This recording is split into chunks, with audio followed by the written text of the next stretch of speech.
दोस्तों एक न्यूज निकल कर आ रही है यहाँ पर हमारे देश के अंदर में तीन ऐसे राज्य हैं। एक का नाम है मणिपुर, दूसरे का नाम है मिजोरम और एक का नाम है नागालैंड।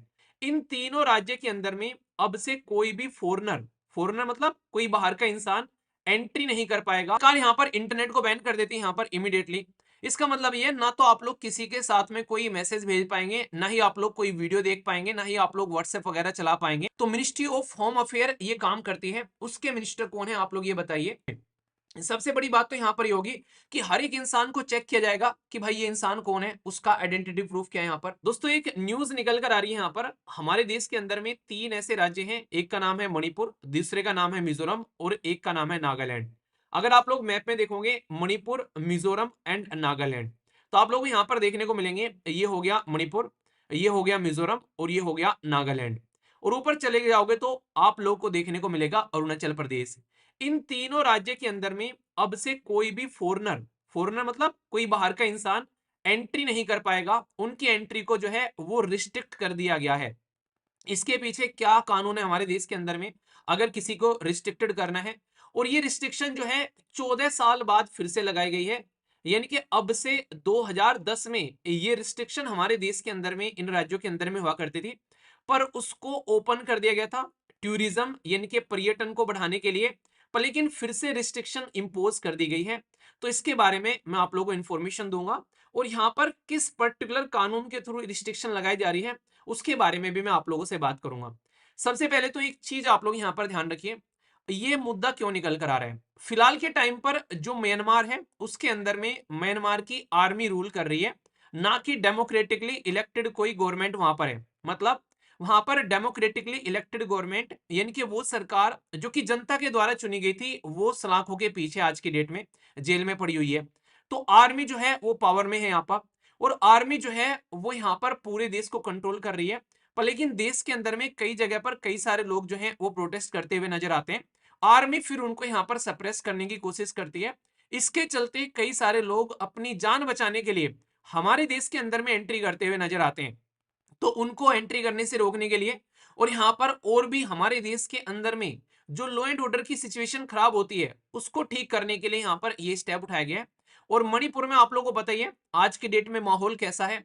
अभी एक ऐसा इंसिडेंट निकल कर आया जिसको पूरे देश के अंदर में काफी लार्ज स्केल पर डिस्कस किया जा रहा है। और ये कि ऐसा कैसे हो रहा है। भाई साहब अभी फिलहाल आप लोग इंटरनेट यूज कर रहे हैं अपने मोबाइल के अंदर में, कैसे यूज कर रहे हैं। आप लोगों के पास में मोबाइल है, उसके अंदर में सिम डला हुआ है। वो सिम का कनेक्शन टावर से होता है। टावर का कनेक्शन जो है वो सैटेलाइट के थ्रू आप लोगों के साथ में यहाँ पर टावर के साथ में आपके कनेक्शन जो है वो सेट होते हैं। तो ये पूरा का पूरा सिस्टम कंट्रोल्ड वे में चलता है गवर्नमेंट ऑफ इंडिया के। इसीलिए जब भी कहीं दंगे और फसाद होते हैं गवर्नमेंट ऑफ इंडिया आप लोग का इंटरनेट जो है वो बंद कर देती है। हमारे संविधान के अंदर में कौन सा आर्टिकल है बताइए जो कि इंटरनेट आप लोगों को मिलना चाहिए एज ए फंडामेंटल राइट के तौर पर ये बात करता है। आप लोग ये बताइए। तो सरकार यहाँ पर इंटरनेट को बैन कर देती है यहाँ पर इमीडिएटली। इसका मतलब ये ना तो आप लोग किसी के साथ में कोई मैसेज भेज पाएंगे, ना ही आप लोग कोई वीडियो देख पाएंगे, ना ही आप लोग व्हाट्सएप वगैरह चला पाएंगे। तो ऐसी सिचुएशन देखने को मिल जाती है यहाँ पर जब इंटरनेट बंद हो जाता है। तो मतलब गवर्नमेंट कंप्लीटली कंट्रोल कर लेती है यहाँ पर सिचुएशन को अगर कहीं पर दंगा फसाद हो रहा है। ये चीजें आप लोगों ने देखी है। कई बार सुप्रीम कोर्ट ने गवर्नमेंट को फटकार भी लगाई है इसके लिए। अब इंटरेस्टिंग बात मैं आप लोगों को बताता हूँ। अभी मणिपुर के अंदर में भाई कुछ ऐसे एरिया पाए गए हैं जहां पर इलोन मस्क के द्वारा एक इंटरनेट सर्विस प्रोवाइड कराई जाती है। उसका सिस्टम है स्टारलिंक। स्टारलिंक क्या काम करता है। स्टारलिंक ये बोलता है कि तुमको अगर आज की डेट में इंटरनेट चाहिए तो भाई साहब तुमको किसी भी नेटवर्क के ऊपर में डिपेंडेंट रहने की जरूरत नहीं है। तुम जंगल में भी कहीं जाओगे, गांव में कहीं जाओगे, पहाड़ में कहीं जाओगे, जहां भी जाना है तुमको वहां पहुंचो। इंटरनेट की सर्विस मैं तुमको प्रोवाइड कराऊंगा अपने सैटेलाइट की हेल्प से। और उस इंटरनेट को आज की डेट में मणिपुर के अंदर में कुछ ऐसी डिवाइसेस मिली हैं जो कि उस इंटरनेट सिस्टम का इस्तेमाल करती हुई पाई गई हैं, जबकि इंटरनेट जो है वो ब्लॉक कर दिया गया था सरकार के द्वारा। तो सोच के देखो, ये हमारी सरकार जिस चीज को कंट्रोल करना चाह रही है, वहां पर शांति लेकर आना चाह रही है, हमारी देश की इंटरनल सिक्योरिटी को बेसिकली मेंटेन रखना चाह रही है। क्योंकि ये किसके अंडर में आते हैं, ये मिनिस्ट्री ऑफ होम अफेयर के अंडर में आते हैं। इसी के चलते हमारे देश की सारी पैरामिलिट्री फोर्सेस वहां पर लगाई जाती हैं उसको सिक्योरिटी को रखने के लिए। पर सोच के देखो, वो सारे के सारे लोग एक दूसरे के साथ में कम्युनिकेट कर पा रहे हैं, बातें कर पा रहे हैं। जो लोग जो हैं जिनको बातें करने से रोकने की कोशिश सरकार के द्वारा की गई थी। आज की डेट में वहां पर जो लोग हैं मणिपुर के अंदर में जो लड़ रहे हैं आपस में, उनके पास में ऐसे ऐसे हथियार मिल रहे हैं जो कि नॉर्मली एक ऐसे लोगों के पास में होने नहीं चाहिए। तो ये माना जा रहा है कि बाहर से भी इनको काफी लार्ज स्केल पर सप्लाई मिल रही है। कई जगह इन्होंने पुलिस या फिर जो फोर्सेस थी, उनके जो पर्टिकुलर स्टेशंस थे, उनके ऊपर में अटैक कर कर उनके भी हथियार अपने हाथ में कंट्रोल में ले लिए हैं, जिसकी वजह से अलग प्रॉब्लम यहां पर देखने को मिल रही है। तो आज के डेट में नॉर्थ ईस्ट में जो बहुत ही अशांति फैलती हुई आप लोगों को यहाँ पर नजर आ रही है, और सोच के देखो आप लोग यहाँ पर, इसमें बहुत बड़ा हाथ आप लोगों को चाइना का देखने को मिलेगा। रीजन मैं आप लोगों को बताता हूँ। इंडिया आज की डेट में अपने देश के अंदर में एजुकेशन पर फोकस कर रहे हैं, हेल्थ पर फोकस कर रहे हैं, मैन्युफैक्चरिंग पर फोकस कर रहे हैं, हम लोग रिसर्च एंड डेवलपमेंट पर भी फोकस कर रहे हैं, हमारा इसरो भी अच्छे लेवल पर सैटेलाइट वगैरह लॉन्च कर रहा है, आगे हम लोग बढ़ रहे हैं।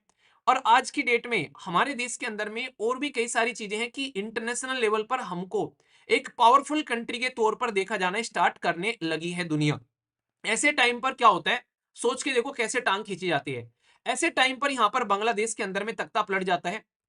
ऐसे टाइम पर यहां पर पाकिस्तान के अंदर में भी अशांति है आज की डेट में, अफगानिस्तान के अंदर भी अशांति है आज की डेट में, नेपाल जो है वो हमारे कंट्रोल में ही नहीं है, भूटान के साथ भी आज की डेट में उल्टी सीधी हरकतें करने की कोशिश की जा रही है। और इससे भी काम नहीं चल रहा तो हमारे खुद के देश के अंदर में अशांति फैलाने की कोशिश की जा रही है इंटरनली, ताकि हम लोग इन चीजों पर फोकस न दे सके, हम लोग अपनी ही चीजों को बस संभालने में लगे रहे। यही काम तो अंग्रेज कर कर गए थे। उन्होंने इंडिया और पाकिस्तान दो देश इसीलिए बनाए थे अलग अलग, ताकि भाई साहब हम लोग पूरी जिंदगी आपस में ही लड़ते रहें, सारे रिसोर्सेज हम लोग यहीं पर ही लगाते रहें एक दूसरे के साथ लड़ने में, वो उसमें सक्सेस हो गए। और फिलहाल के टाइम पर सेम चीज चाइना करने की कोशिश कर रहे हैं, हमारे ही देश के अंदर में हमको ही इस तरीके से उलझाने की कोशिश कर रहे हैं, ताकि चाइना आगे बढ़ता रहे और भाई साहब हमारे देश के अंदर में अशांति बनी रहेगी, तो हम लोग आपस में ही लड़ते रहेंगे। उन्हें कहते हैं कि अगर दो भाइयों को आगे बढ़ने से रोकना है कि वो जिंदगी में कुछ अच्छा ना कर ले, तो सबसे आसान तरीका है उनको आपस में लड़ा दो। आपस में लड़ जाएंगे, लड़ कट कर मर जाएंगे, कुछ नहीं कर पाएंगे। यही कंडीशन हमारे देश के अंदर में देखने को मिल रही है। तो सरकार ने इसीलिए पहले से ही कुछ न कुछ स्टेप उठाने स्टार्ट कर दिए थे। बहुत सारी एनजीओ जिनको हम लोगों ने बैन किया था, आप लोगों को याद होगा, मैंने पढ़ाया था फॉरेन कंट्रीब्यूशन रेगुलेशन एक्ट। तो इस एक्ट के थ्रू बहुत सारी ऐसी हमारे देश के अंदर में एनजीओ थी जो कि अलग अलग एरिया में काम कर रही थी, तो उनका लाइसेंस रिन्यू नहीं किया गया था। वो भी बहुत बड़ा रीजन था। अभी बाहर से कोई एंट्री कर रहा है तो उसके ऊपर में रिस्ट्रिक्शन लगा दी गई है। तो ये बहुत इंपॉर्टेंट है हमारे देश के अंदर में इन एरिया में शांति बनाए रखने के लिए, इनको प्रोटेक्टेड एरिया रिजीम के अंदर में डाल दिया गया है, ताकि हमारे देश की जो सिक्योरिटी है उसको हम लोग एक तरीके से सही मेंटेन रख सकें। पड़ोसी फॉरेनर जो भी कंट्रीज हैं यहाँ पर, उसके अंदर से जो भी यहाँ पर हरकतें हो रही थी उसको रोका जा सके, उसके ऊपर में ध्यान रखा जा सके। 2010 में ऑलरेडी ऐसा माहौल था हमारे देश के अंदर में, सिचुएशन थोड़ी सी टाइट थी, तो सरकार ने उस टाइम पर भी यहाँ पर इस कानून का इस्तेमाल किया था, और फिर से इस कानून का इस्तेमाल यहाँ पर किया जा रहा है इस एरिया में शांति बहाल करने के लिए। तो ये चीजें आप लोग यहाँ पर याद रखेगा। इस पर्टिकुलर मुद्दे के अंदर में क्वेश्चन ये पूछ लिया जाएगा कि कौन से ऐसे एरिया हैं जहां पर हमारे देश के अंदर में अभी रिसेंटली फॉरेनर एंट्री को बैन कर दिया गया है। तो मणिपुर, मिजोरम और नागालैंड, तीन राज्य आप लोगों को देखने को मिलते हैं। ये काम कौन करती है हमारे देश के अंदर में? तो मिनिस्ट्री ऑफ होम अफेयर ये काम करती है। उसके मिनिस्टर कौन है आप लोग ये बताइए। इसके तहत में यहाँ पर पॉलिसीज क्या है, स्कोप क्या है, अगर मैं आप लोगों को यहाँ पर बता दूं थोड़ा सा, तो हल्का सा इसके बारे में भी आप लोगों को यहाँ पर समझ में आना चाहिए। हमारे देश के अंदर में इसको लेकर बकायदा एक ऑर्डर है, जिसको यहाँ पर फॉरेनर प्रोटेक्शन एरिया ऑर्डर बोलते हैं 1958 का। ठीक है, जिसके थ्रू हम लोग ये जो PAR लगाते हैं, ये इसी के थ्रू लगाते हैं। यानी कि ये कोई स्टैट्यूटरी प्रोविजन नहीं है कि हम लोगों ने कोई कानून बना रखा है। कानून तो बनाना पड़ता है पार्लियामेंट में पास कर कर, कि लोकसभा में पास करो, राज्यसभा में पास करो, फिर प्रेसिडेंट के सिग्नेचर लाओ, तब कानून बनेगा। यहाँ पर ये एक ऑर्डर बना रखा है सरकार ने पास कर कर, अपने हिसाब से चीजों को कंट्रोल करने के लिए। वो यहाँ पर इसको इंप्लीमेंट कर देते हैं जब जब उनको लगता है कि कहानी खराब हो रही है, और सिक्योरिटी को ध्यान में रखते हुए इनके द्वारा ये काम किए जाते हैं। तो ये चीजें आप लोगों को देखने को मिलती है। अब क्या होगा, अगर कोई भी बाहर से हमारे देश के अंदर में एंट्री करेगा अब इन पर्टिकुलर एरिया के अंदर में, सबसे बड़ी बात तो यहां पर ये होगी कि हर एक इंसान को चेक किया जाएगा कि भाई ये इंसान कौन है, उसका आइडेंटिटी प्रूफ क्या है। यहाँ पर सब इंसानों को प्रॉपर वेरिफिकेशन किया जाएगा यहाँ पर। ठीक है, इसी के साथ में सिक्योरिटी को और ज्यादा दुरुस्त किया जाएगा, और ज्यादा फोर्सेस को यहाँ पर लाया जाएगा, और साथ ही साथ में यहाँ पर जो कम्युनिटी के बीच में टेंशन है उसके ऊपर भी काम करने की कोशिश की जा रही है, क्योंकि लोकल एरिया में भी यहाँ पर मैती और जो कुकी कम्युनिटी है यहाँ पर इस पर्टिकुलर रीजन के अंदर में वो आपस में लड़ रही है, तो उसको भी यहाँ पर कंट्रोल करने की कोशिश की जाएगी। तो ये बहुत ही इंपॉर्टेंट पोर्शन हो जाता है आप लोगों का सिक्योरिटी के पॉइंट ऑफ से। इसके बारे में आप लोग याद रखिएगा और पूरा सिलेबस के अंदर में आप लोगों का टॉपिक है यहाँ पर, ठीक है। तो मैं आशा करता हूँ समझ में आ गया होगा और मैप बेस्ड जरूर याद रखिएगा, क्योंकि नॉर्थ ईस्ट के बारे में आप लोगों से कई बार क्वेश्चन पूछ ले आते हैं। अच्छा, एक क्वेश्चन मैं आप लोगों से पूछ लेता हूँ यहाँ पर, वैसे तो आप लोग मैक्सिमम इसका आंसर दे ही दोगे जहां तक मुझे लगता है। हमारे देश के अंदर में आप लोगों को पता है, आज की डेट में जब आप लोग बात करते हैं तो ट्रॉपिक ऑफ कैंसर होकर गुजरती है हमारे देश के अंदर में। ये आप लोगों को बताना है टोटल कितने स्टेट से होकर गुजरती है, ये तो बता ही दोगे। अच्छा, नॉर्थ ईस्ट के कौन कौन से स्टेट से होकर गुजरती है ये आप लोगों को बताना है। यानी कि हमारे देश के अंदर में जो नॉर्थ ईस्ट वाला रीजन है वहां कौन कौन से स्टेट से होकर गुजरती है, इसका आंसर आप लोग दीजिए। तो ये बहुत ही एक प्यारा सा क्वेश्चन बन सकता है आप लोगों से, तो थोड़ा सा कंफ्यूजन दूर रखकर इस क्वेश्चन का आंसर आप लोगों को देना है, ठीक है। समझ में आ गया? कोई दिक्कत, कोई समस्या, कोई परेशानी तो नहीं? इसको थोड़ा सा ध्यान रखते हुए चलिएगा आप लोग, ठीक है। बेहतरीन था, कोई भी डाउट नहीं होना चाहिए, कोई डाउट होगा तो बता देना, उसको दूर कर दिया जाएगा। ओके, चलिए फिर आगे चलते हैं। आगे बढ़ने से पहले आप लोग को एक छोटी सी इन्फॉर्मेशन मैं देना चाहूंगा यहाँ पर। कई सारे बच्चे ये बोले थे कि सर अब की बार जो है हमारा टेस्ट नहीं हुआ। टेस्ट मैंने आप लोगों को बताया था, रीजन था कि एप्लीकेशन काम नहीं कर रहा था, कुछ रीजन थे वहां पर, उसमें अपडेट्स डाली गई थी। देखो सारी चीजें ना अपडेट कर कर चलनी पड़ती हैं, ठीक है। कई बार क्या होता है कि बाहर से कुछ ना कुछ वायरस वगैरह कुछ इस तरह की चीजें आती रहती हैं, तो उसमें नए नए फीचर्स लाए जाते हैं ताकि जो भी पुरानी जो चीजें हैं वो खत्म हो जाए। ये आप लोगों से रिक्वेस्ट है, मैं ओनली आप लोगों से एसएलवी एप्लीकेशन के बारे में नहीं बात कर रहा हूँ, मैं आप लोगों से बात कर रहा हूं कोई भी एप्लीकेशन अगर आप लोग प्ले स्टोर से डाउनलोड करते हैं, उन एप्लीकेशन को जाकर चेक करते रहा करो खोलकर कि भाई कोई अपडेट तो नहीं मांग रहा है यहाँ पर। एटलीस्ट पहले तो आप लोग को यही पता होना चाहिए, जो सबसे इंपॉर्टेंट बात आप लोगों को क्या पता होना चाहिए, क्या आप लोगों को पता है कि आप लोगों के फोन में कितने एप्लीकेशन आप लोगों ने डाउनलोड कर रखे हैं? किस किस को पता है यहाँ पर इस बात के बारे में? आप लोगों के फोन में कितने एप्लीकेशन है जो आप लोगों को पता है आप लोगों ने डाउनलोड कर रखे हैं? कुछ तो ऐसे होंगे जो डाउनलोड करके बस रख रखे हैं, कोई कभी खोलता नहीं होगा। उनको एटलीस्ट खोल के एक बार देख लिया करो उसके अंदर में कोई अपडेट तो नहीं आ रही है। क्योंकि अगर कल को चलकर कोई आप लोग का मोबाइल हैक करेगा, तो यहाँ पर वो इसी तरीके से आप लोग का मोबाइल हैक होता हुआ नजर आएगा, जब आप लोग का मोबाइल जो है वो अपडेट नहीं रहता है। तो एप्लीकेशन कौन कौन से ये आप लोग ध्यान रखिए। दूसरा, मोबाइल को अपडेट करते रहिए। तीसरा, एटलीस्ट वीक में एक बार आप लोग ऐसा जरूर करिए, मैंने आप लोगों को पहले बताया था कि मोबाइल को रीस्टार्ट जरूर करते रहिए आप लोग यहाँ पर। और ये मोबाइल के साथ में नहीं, ये आप लोग लैपटॉप के साथ में भी करिए।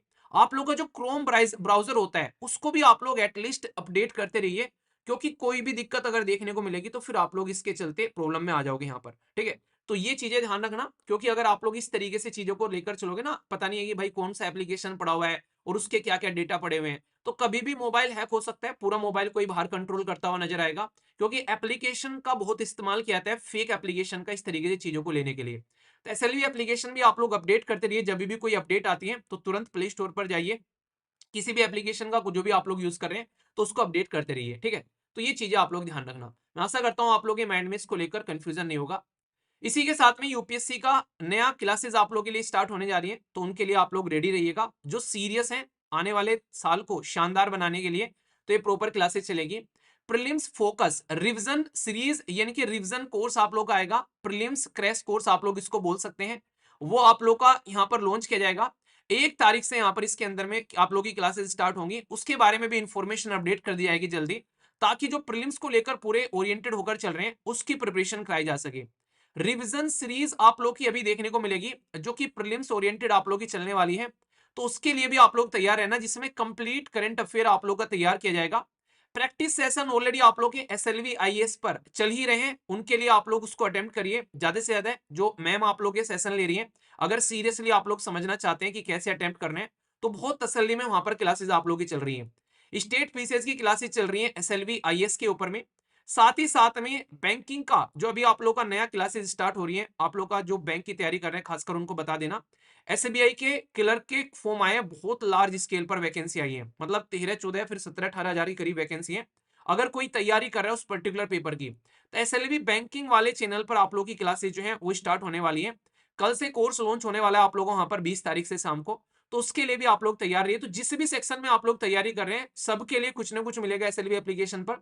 तो जाइए और जो कोई तैयारी करना चाहता है उसको भी बताइए, बहुत ही शानदार तरीके से आप लोग एंजॉय कर सकते हैं और ट्रस्ट कर सकते हैं प्लेटफॉर्म के ऊपर में, क्योंकि जो भी बच्चे गए हैं अब तक वहां पर उन्होंने 4.9 की रेटिंग दे रखी है।